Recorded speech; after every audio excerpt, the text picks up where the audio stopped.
मान्यवर महोदय, हम जानते हैं कि संस्कृत के शब्द और शब्दार्थ में परिवर्तन होता रहा है और यह परिवर्तन विविध रूपों में, विविध परिस्थितियों में होता है। और जब शब्द एक विशेष प्रकार का आकार धारण कर लेते हैं तब भी यह उपस्थित होता है। इसके उदाहरण बहुत ज़्यादा हैं। संस्कृत साहित्य में, व्याकरण में और विशाल वाङ्मय में इसके उदाहरण हम उपस्थित कर सकते हैं। कुछ रोचक उदाहरण आपके समक्ष रखते हैं। हम देखते हैं कि क्रि धातु का प्रयोग होता है संस्कृत में और क्रि धातु का अर्थ करना होता है।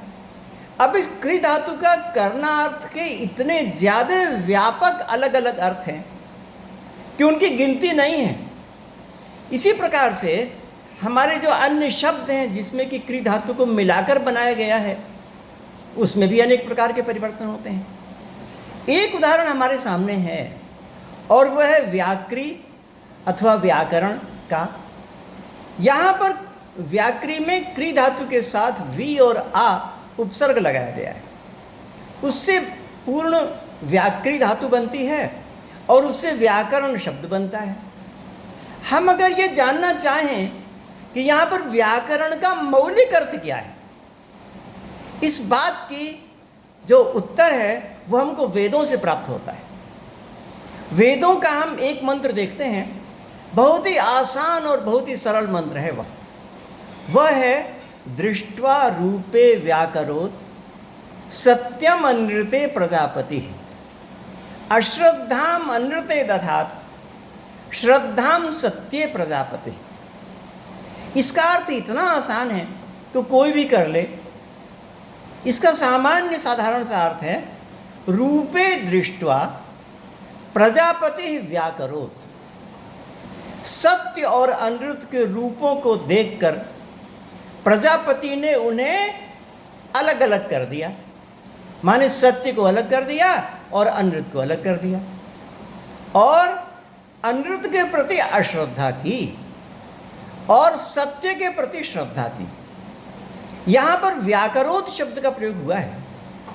तो व्याकरोत् शब्द का प्रयोग इस पूरे मंत्र को दृष्टिगत रखते हुए स्पष्ट रूप से यही हो सकता है कि अलग अलग करना।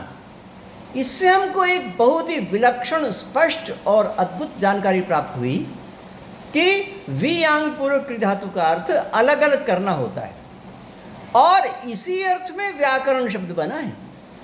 जब हम संस्कृत ग्रामर के अर्थ में व्याकरण शब्द का प्रयोग करते हैं तो जल्दी पता नहीं चलता कि इसका अर्थ क्या है, परंतु उसका अर्थ वो है जो कि वेद में इस धातु में प्रकट किया गया है।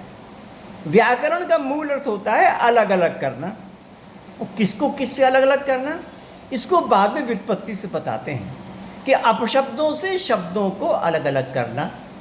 व्याक्रियन्ते शब्दाः अपशब्देभ्यः अनेन इति व्याकरणम, ये उसकी व्युत्पत्ति होती है।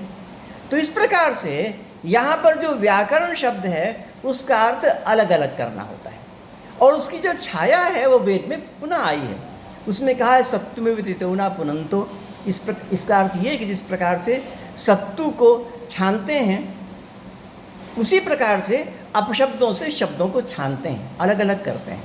तो यहाँ पर व्याकरी शब्द का अर्थ अलग अलग करना है। ये बात कितनी बढ़िया, कितनी सुंदर वेदों से प्राप्त होती है। तो इससे स्पष्ट हुआ कि क्रि धातु का अपना अर्थ है, परंतु वियांग पूर्व क्रि धातु का अपना एक विशेष अर्थ है और वो है अलग अलग करना। और इसके संबंध में आगे जो बातें होंगी उसको अगले वीडियो में। धन्यवाद।